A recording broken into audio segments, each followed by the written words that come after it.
రంగారెడ్డి జిల్లా ఆమనగల్లో గిరిజన దినోత్సవం సందర్భంగా కల్వకుర్తి ఎమ్మెల్యే జైపాల్ యాదవ్ కలెక్టర్ హరీష్ చేతుల మీదుగా సేవాలాల్ మహారాజ్ గిరిజన భవనానికి 2 కోట్ల వ్యయంతో శంకుస్థాపన చేశారు.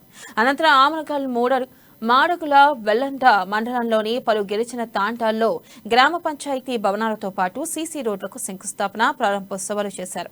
ఇక ఎమ్మెల్యే జైపాల్ యాదవ్ మాట్లాడుతూ గిరిజనుల అభివృద్ధి లక్ష్యంగా తెలంగాణ ప్రభుత్వం కృషి చేస్తుందని, ఇల్లు లేని పేదలకు జూలై నుంచి 3 లక్షలు ఇస్తున్నట్లు తెలిపారు.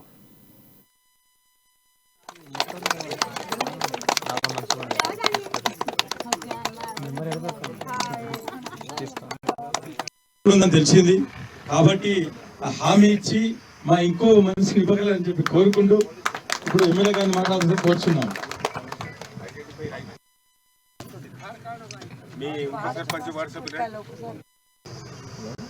ఈ 54 కొత్త గ్రామ పంచాయతీలు ఈరోజు మరి ఏ విధంగా అభివృద్ధి చెందుతారో ఒకసారి మనం అర్థం చేసుకోవాలి. ఇప్పుడు ఈ 54 గ్రామ పంచాయతీలు కూడా కల్వకుర్తి కాన్స్టిట్యూన్సీ లో ఇప్పటి వరకు నేను 73 కొత్త గ్రామ పంచాయతీ బిల్డింగ్స్ మంజూరు జరిగాయి.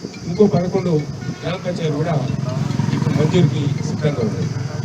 54 గ్రామ పంచాయతీలు కేవలము తాండాలకే బిల్డింగ్స్ ఇవ్వడం జరిగిన విషయాన్ని ఈ సందర్భంగా నేను తెలియజేస్తూ ఉన్నాను.